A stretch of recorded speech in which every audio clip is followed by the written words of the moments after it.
Hello everyone. Kernel of homomorphism मा हामीसँग next property छ. Homomorphism f is 1 to 1 if and only if को condition छ kernel f is equal to e. हामीले to part so गर्नुपर्ने छ यसमा. फर्स्ट पार्ट हामी के गर्छौं, f g to g dash एउटा म्यापिङ लिएर x belongs to kernel f हुँदाखेरि हामीले के गर्छौं, that means हामीले then हामी फर्स्टमा के गर्छौं 1 to 1 f is 1 to 1 लिएर kernel f is equal to e so गर्छौं. then हामीले कन्भर्सली पार्टमा हामी के गर्छौं, kernel f is equal to e लिएर that is 1 to 1 भनेर सो गर्छौं. सो प्रुफमा let f g to g dash b हामीले के गर्यौं, it is 1 to 1 म्यापिङ भनेर सपोज गर्यौं. देन लेट x हाम्रो केमा बिलोङ गर्छ, कर्नेल f मा बिलोङ गर्छ. देयरफोर यदि x कर्नेल f मा बिलोङ गर्छ भने त्यसको म्यापिङ के हुनु पर्छ, fx is equal to e dash हुनु पर्यो. त्यसले चाहिँ त्यसको इमेज e dash हुनु पर्छ by the definition of kernel of homomorphism. and also हामीलाई के थाहा छ, fe is equal to पनि e dash हुन्छ भन्ने हामीलाई थाहा छ. and हाम्रो होमोमोर्फिजममा के कन्डिसन दिएको छ, 1 to 1 भनेर कन्डिसन दिएको छ. 1 to 1 हुनको लागि हाम्रो त x e यहाँ त हामीले एज यो रिजल्ट हाम्रो के भयो, x ले पनि e dash लाई म्याप गर्यो, e ले पनि e dash लाई म्याप गर्यो. दैट मीन्स यो त 1 to 1 भएन. यो त यसको लागि दुईटा प्री इमेज एक्जिस्ट छ, अन टू भयो, बट 1 to 1 चाहिँ भएन. सो हामीले अब यसलाई 1 to 1 हो भने त यो के हुन पर्यो, x इक्वल टु e हुन पर्यो. x इक्वल टु e हुने बित्तिकै हाम्रो के हुने भयो, त्यसमा e मात्र कर्नेल f मा बिलोङ गर्यो भन्ने थाहा हुने भयो.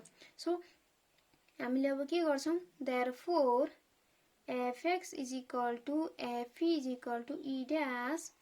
we can say that हामीसँग यसबाट के आयो, fx is equal to fe. त्यसले हामीलाई के दियो result, x is equal to e आयो as f is 1 to 1. हामीलाई रिजन के छ, f is 1 to 1 भएपछि दुईटा डिफरेन्ट भ्यालुको इमेज सेम चाहिँ हुनै भएन. सो त्यो दुईटा डिफरेन्ट भ्यालु चाहिँ के हुने भयो, सेम भ्यालु हुने भयो. since x belongs to kernel f was arbitrary थियो भने for all x belongs to kernel f को लागि के हुन्छ, जति पनि x belongs to kernel f हुन्छ त्यसले चाहिँ त्यो चाहिँ केसँग इक्वल हुने भयो, e सँग इक्वल हुने भयो. Therefore kernel f is equal to e. Now conversely part छ हामीसँग. कन्भर्सली let kernel f is equal to e छ हामीसँग, कर्नेल f मा e गिवन कन्डिसन हाम्रो. देन हामी के गर्छौं, let fx is equal to fy suppose गर्छौं. देन अब हामीले यो 1 to 1 हो भनेर सो गर्नको लागि कुनै दुईटा इमेज सेम छ भने त्यसको प्री इमेज पनि सेम हुन पर्यो. That means x equal to y same हुनु पर्यो. भनेको अब हामीले यसमा के सो गर्नु पर्यो भने, as we consider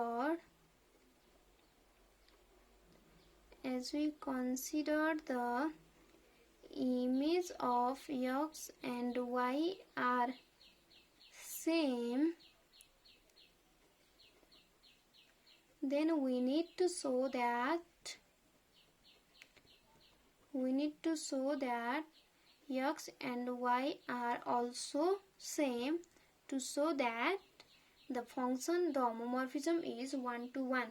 हामीले के गर्यौं, fx is equal to fy गर्यौं. देन हामीलाई के थाहा छ, fx fy इन्भर्स, यसैलाई हामीले लेख्दा e dash हुने भयो. Then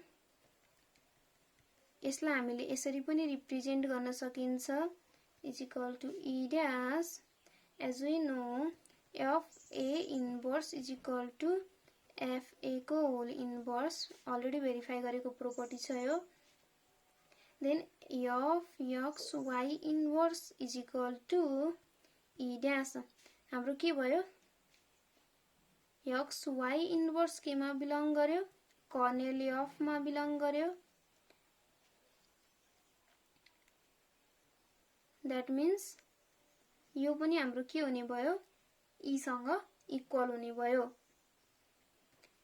xy is equal to e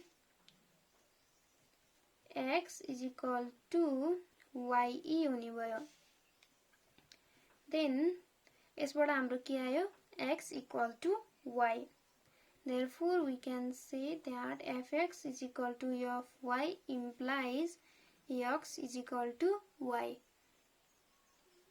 यो हाम्रो कसरी भयो xy inverse is equal to fxy inverse is equal to e dash आएपछि xy इन्भर्स कर्नेल f मा बिलङ गर्ने भयो कर्नेल f मा हामीसँग e मात्र छ so it should be equal to e that means हाम्रो के हुने भयो xy इन्भर्स obviously e सँग इक्वल भयो देन हामीले y लाई यता लगेर अपरेट गर्दा x is equal to ye आइडेन्टिटीले जेलाई अपरेट गरे पनि रिजल्ट जुन एलिमेन्टले अपरेट गर्यो त्यही हुन्छ हामीलाई थाहा छ x equal to y that means हाम्रो के भयो fx इक्वल टु fy बाट x equal to y भयो so f is 1 to 1 verify भयो हामीले सो गर्नुपर्ने नै के थियो x and y are same भनेर सो गर्नुपर्ने थियो हामीले फर्स्टमा जुन म्यापिङ छ हाम्रो त्यो चाहिँ हाम्रो 1 to 1 छ होमोमर्फिजम भनेर हाम्रो जुन होमोमर्फिजम 1 to 1 लिएर कर्नेल f मा e भनेर भेरिफाई गर्यौं कर्नेल f इक्वल टु देन kernel f equal to e लिएर हाम्रो होमोमर्फिजम 1 to 1 हो भनेर सो गर्यौं थ्यांक यू